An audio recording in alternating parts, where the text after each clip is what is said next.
A long time ago, these islands were the mighty kingdom of Arcadia. The Age of Enlightenment led Arcadians to outstanding scientific discoveries. Engineering and magic ran deep in their blood. A foul war began as Dark Lord Mesmeroth, who had once been a promising candidate for an Archmage, led dire folk armies to a war against Arcadia. With the aid of his dark magic and the dire folk, Mesmeroth dug deep into the ground and brought to daylight something that should have stayed in the depths of the earth. Tryloth, a mass of dark energy left over from the creation of the world. Black boats arrived to the gates of Arcadia, carrying the dark energy Tryloth. Soon the light from the world and from the hearts of men faded. The once flourishing society disappeared into the darkness. After the catastrophe, 3 sea monsters appeared. One of them was Oceanhorn. Oh, it is a vile creature, born under the dark burning light of Tryloth. Although all of these monsters were powerful, only one has survived up to this day.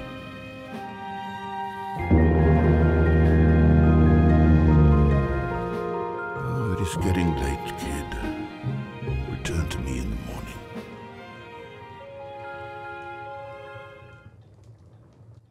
I like that the character's name is basically just Kid. And I also noticed on my first time through here, and I'm going to mention it, I mentioned it then, I'll mention it now. Look at the old guy. He sleeps in this big old house, but he still makes you sleep in a little tent, like at the top of a hill where you're probably getting battered by wind. So really, in my humble opinion, he deserves to have all these pots and barrels be thrown at him, because he makes a kid sleep on the ground, and apparently I need a much better key before I can rock my way into that big old box. But I did think about it. I was like, this old man, he just kind of like lets this little boy, I guess he's not a little boy, but everyone does call him Kid, because apparently this guy doesn't have a real name. His name is just Kid. But he makes him sleep on this top of this windy hill in a little tent when he gets a nice-ass old house that he gets to chill out in. And I'm just up here. But, you know, it's time to go to bed because that's clearly the only thing that we can really do. And this dude who apparently has a boat that seems to be awfully similar to Beetle's floating shop in Legend of Zelda the Windwaker is now casting robot. I cast a spell of robot upon you. And the next morning we must battle the bots to check out what's going on here. Those bots have now invaded, and it is now time for me to wreck their shit. I forget where they are, though. As I said, I'm still not caught up to where I am playing through this a little bit faster now that I spent less time exploring the island this time around just because I knew it was going to go down. Oh, I remember. They go to attack the old man because these guys are jerks, and the hermit apparently can't fend for himself. There we go. Chit-chat up now that we've saved him. Apparently the necklace attracted the dark creatures, not this old man. He, of course, blames me and doesn't take responsibility. Old scriptures tell about sacred emblems, relics that hold the power of gods. Their purpose was to maintain the balance of the world, but they lost their power in the catastrophe at the same time as Oceanhorn appeared. I believe that was no coincidence. To unravel the mystery of Oceanhorn, you must find out what happened to the sacred emblems. By the way, notice that that box shows that it's closed even though I opened it. The emblem of Earth that belongs to the Auru people is hidden in the Perta Desert that was once a vast and beautiful forest. Most of its beauty withered along with the Aurus, wise and fearless bird people. The emblem of ocean belongs to Gilfolk, the people living in the waters of the world.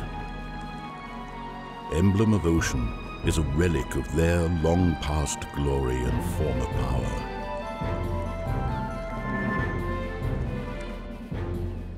The emblem of Sun was the pride of Arcadia, a symbol of hope and determination for our kind.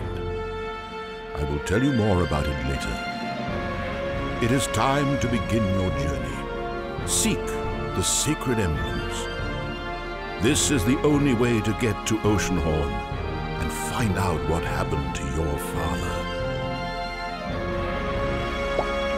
One thing that I really appreciate about this game, actually, so as I was talking before, this game was originally meant for Apple devices, which don't have an incredible amount of storage, and they also don't have an incredible amount of processing power.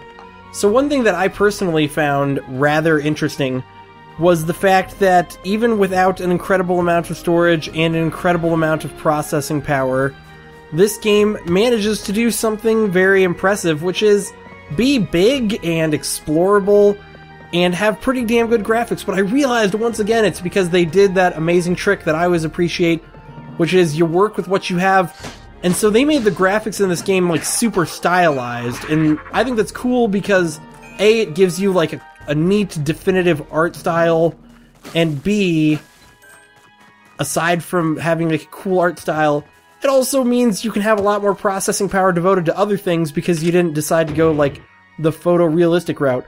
Although I will say that this game does have some pretty damn impressive graphics considering what devices it was initially intended for. But now here's time to enter the world map, and this is where I think I'm going to get to. A lot of people have made some massive comparisons. You have your guide talking to you through a seashell. You're on a boat out on the open ocean. I will point out that a lot of people have made some major comparisons, and that is, by the way, you can't go to this island. The game won't let you because it's floating and covered in clouds. A lot of people have compared this game to Legend of Zelda Wind Waker, and a lot of people have done so negatively. They've been in the comments section of the launch trailer for this game and been like, oh, this game is just a rip-off of Wind Waker. But I will say, while the boat departs and goes to its other place here, by the way, you can't control your boat. You can control your camera. Maybe you just can't control it between the first two islands. I don't know. Maybe later there will be more to the boating experience. But for now, you can't control your boat. Anyways, though, I think that, and this is something that I explained at the beginning of my original recording, but I'm just now remembering to talk about in this recording, is this concept to me that it's okay for your game to wear its inspirations on its sleeve. Like, yes, you can definitely tell. I mean, look at his blue shirt, the way that it kind of like hangs down below his waist.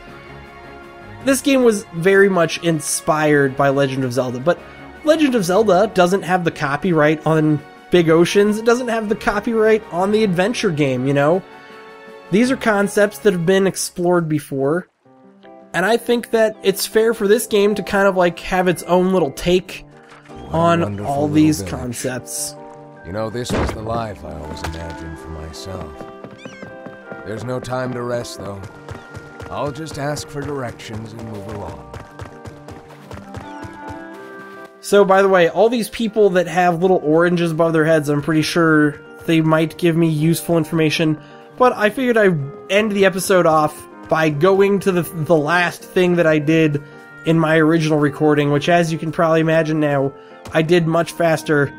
I went down this hole, I talked to this guy. This guy is basically, he introduces what this game's collectathon is going to be, and that is that you need to give him all the bloodstones. He's one of the gill folk, but he looks a little bit bloodier than the other gill folk. He's got red highlights on him, whereas the other gill folk that they showed were kind of blue looking, so maybe the redness of this dude's stuff that he's wearing has something to do with the fact that he's looking for things. I don't know. Either way, that was the last thing I did. But yeah, I don't think there's anything wrong with being inspired. As long as, you know, you make your own game with its own maps and its own mechanics, that's your deal. all that jazz, all that goodness. By the way, this guy immediately in his bottle, back to his dear Ophelia, or this girl, nothing to say is not a girl. Oh, and it's not his dear Ophelia anyway. This person leaves me hints on where to get to another place. So anytime that I've noticed that you talk to somebody and they reference another piece of land, that piece of land will pop up on your map when you go back to your boat. I thought I'd just show that off here. And yep, there we go. Now, if I feel like it, I can head back to Sandbar, but instead, I would like to spend the next episode not going to Sandbar, and instead I would like to explore Carroll, or Tickerel Town, I guess. It's not just Carroll. And maybe try and get some of the challenges done here. What a wonderful Why is it showing me the dads talking again? I guess it's because I hit A as I was coming up. There's no time to rest. And of course, they welcome us here. And this says the same thing that I just showed. Once you get a map, go back to the main island. By the way, so the game auto-saves. I couldn't find a save point the last time I was here. This game tends to auto-save whenever you come out of a door. So I do not need to worry about whether I'm saved or not. I'm going to end this episode right here. In the next episode, I will be exploring Carroll. This has been Raktar. Thank you for watching.